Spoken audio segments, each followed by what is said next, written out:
खिले खिले चेहरों से आज घर है मेरा गुले गुलजार क्या कहना।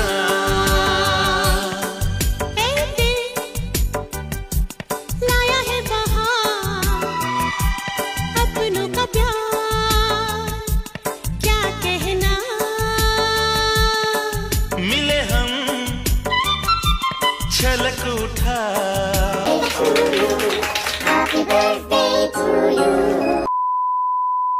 হ্যালো বন্ধুরা, আমার চ্যানেলে তোমাদের সকলকে স্বাগত। আশা করি তোমরা সকলে খুব ভালো আছো, সুস্থ আছো, আর আমিও খুব ভালো আছি। আবার চলে এসেছি নতুন একটা ভিডিওর সাথে।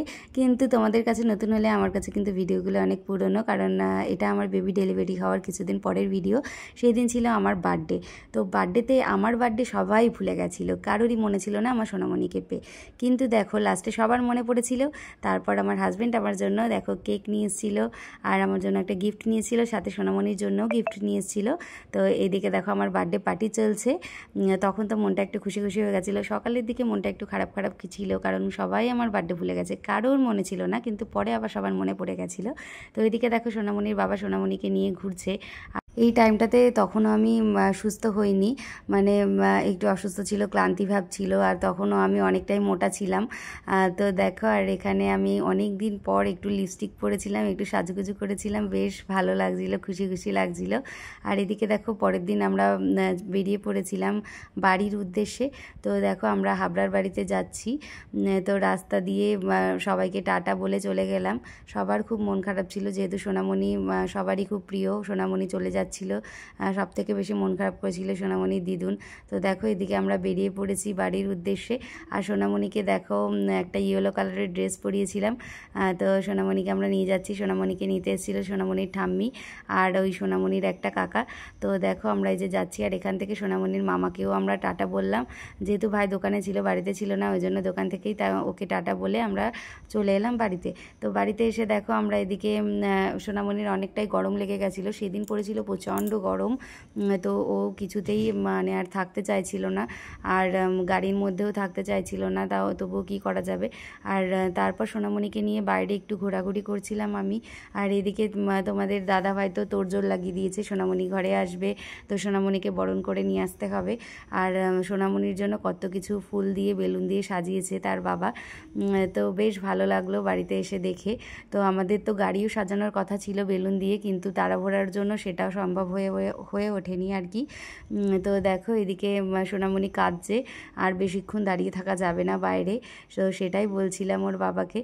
এদিকে সোনামণিকে একটু দোল দোল দিয়ে চুপ করিয়ে রাখছিলাম, যে একটুখানি পরে আমরা ঘরে ঢুকবো। তারপর এদিকে দেখো সোনামণির ঠাম্মি আসছে, আর সোনামণির ঠাম্মি বরণ টরণ সাজিয়ে নিয়ে এসছে আর কি, সোনামণিকে বরণ করে ঘরে ঢোকাবে। আমাদের ঘরের মা লক্ষ্মী বলে কথা, তো বরণ করে দেওয়ার শঙ্খ বাজিয়ে তো ঘরে ঢোকাতেই হবে। তো আমার সোনামণিকে ইয়েলো কালারের ড্রেসটা পরে কেমন লাগছে সবাই কমেন্ট করে অবশ্যই জানিও। তো এইদিকে দেখো সোনামণির ঠাম্মি চলে এসছে প্রদীপ নিয়ে। আর এইদিকে দেখো সোনামণির বাবা সেই সকাল থেকে নাকি ফুল দিয়ে বেলুন দিয়ে সাজিয়েই পারছে না, মেয়ে বাড়ি আসবে, তার তো প্রচণ্ড আনন্দ। তো এদিকে দেখো সোনামণির ঠাম্মি সোনামণিকে বরণ করে নিচ্ছে ধান দুব্য দিয়ে। আর তখন কিন্তু সোনামণি একটু কান্না করেনি, একদম চুপ করেছিল। তো দেখে আমার খুব ভালো লাগছিল, সোনামণি চুপ করেছিল তাই। তো আগে খুব কান্না করছিল, কিন্তু পরে আবার চুপ হয়ে গেছিলো। আর এদিকে দেখো আমার সোনামণিকে বরণ করছে, খুব ভালো লাগছে। বরণ হয়ে যাওয়ার পরই আমাদের সোনামণি খুব কান্নাকাটি শুরু করে দিয়েছে। গলায় একটা তুলসীর মালা পরিয়ে দিয়েছিল আসার সময় মা, তো সেটা ধরেই টানাটানি করছিল, মানে গরমে ওর আর ভালো লাগছিল না, অস্বস্তি লাগছিল। আর এদিকে দেখো কত সুন্দরভাবে সব কিছু সাজিয়েছে। তো আমিও সোনামণিকে নিয়ে চলে এলাম। আর আমাদের সোনামণি তো লাইট দেখতে খুব ভালোবাসে, ওই জন্য তার বাবা পুরো লাইট জ্বালিয়ে দিয়েছে সারা ঘরের, আর সারা বারান্দার সব লাইট জ্বালিয়ে দিয়েছে। তো এদিকে দেখো সোনামণিকে নিয়ে আমি ঘরের মধ্যে আসলাম, আর দেখলাম যে পুরো বেলুন দিয়ে ফুল দিয়ে অনেক সুন্দরভাবে সাজিয়েছে ওর বাবা। আর ঘরে আসতেই আবার সোনামণি চুপ হয়ে গেছে, মানে ওরা তর্স হয়েছিল না ঘরে আসার জন্য, তো তাই জন্যই ও কাঁদছিল।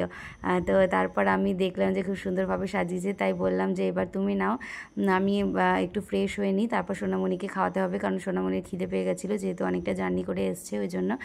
আর এদিকে দেখো সোনামণির বাবাও সোনামণিকে নিয়ে একটা ভিডিও বানাচ্ছে। আর সোনামণি তো তখন খুব কাঁদছে, কারণ গরমে ওর আর ভালো লাগছিল না। ও তারপর ঘরে এসেই আমি আগে ওর জামা টামা সব খুলে দিয়েছিলাম, কারণ সেই দিন পড়েছিল প্রচণ্ড গরম। আর আমার হাবড়ার বাড়িতে প্রচণ্ড গরম, মানে সারাদিন রোদ পড়ে ওই জন্য। আর এইদিকে দেখো খাটের পরে তো বেলুন দিয়ে ছড়াছড়ি, পুরো তাড়াতাড়ি করে আমি বেলুনগুলো নিচে নামিয়ে আগে সোনামণিকে খাইয়ে নিয়েছিলাম। তারপর ও একটু শান্ত হলো, তারপর সোনামণিকে সবাই দেখতে এসেছিলো। আর সোনামণি তো খেতে খেতে ঘুমিয়েই পড়েছে। তারপর সবাই ওকে এই ঘুমন্ত অবস্থায় দেখে গেছে। তো দেখো তারপর বেলুন দিয়ে আবার সাজিয়ে তারপর আমি ওর কিছু ফটো ভিডিও তুলেছিলাম, সেগুলো তোমাদের সাথে শেয়ার করেছি। তোমরা হয়তো আমার শর্টস ভিডিওতে দেখেছো, কিন্তু লং ভিডিও শেয়ার করতে পারিনি তখন, তাই এখন শেয়ার করছি। আর এইদিকে আমাদের সোনামণি তো সারা দিন ঘুমায় আর সারা রাত জেগে থাকে, কিছুতেই ঘুমায় না।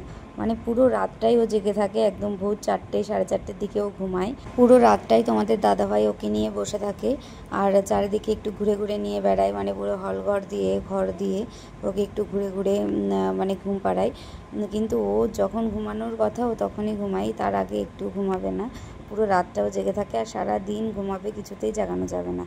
তাই বাবা মেয়ের এই সুন্দর সুন্দর মুহূর্তগুলো আমি ক্যাপচার করে রেখেছি, আর সাথে তোমাদের সাথেও সেটা শেয়ার করলাম। ভিডিওটি কেমন লাগলো সেটা কমেন্ট করে জানিয়ে, যদি ভালো লাগে তাহলে একটি লাইক করে দিও, কমেন্ট করে দিও। আর চ্যানেলটি সাবস্ক্রাইব করে না থাকলে চ্যানেলটি সাবস্ক্রাইব করে দিয়ে দেখা হচ্ছে আবার নতুন কোনো ভিডিওর সাথে। তো থ্যাঙ্কস ফর ওয়াচিং।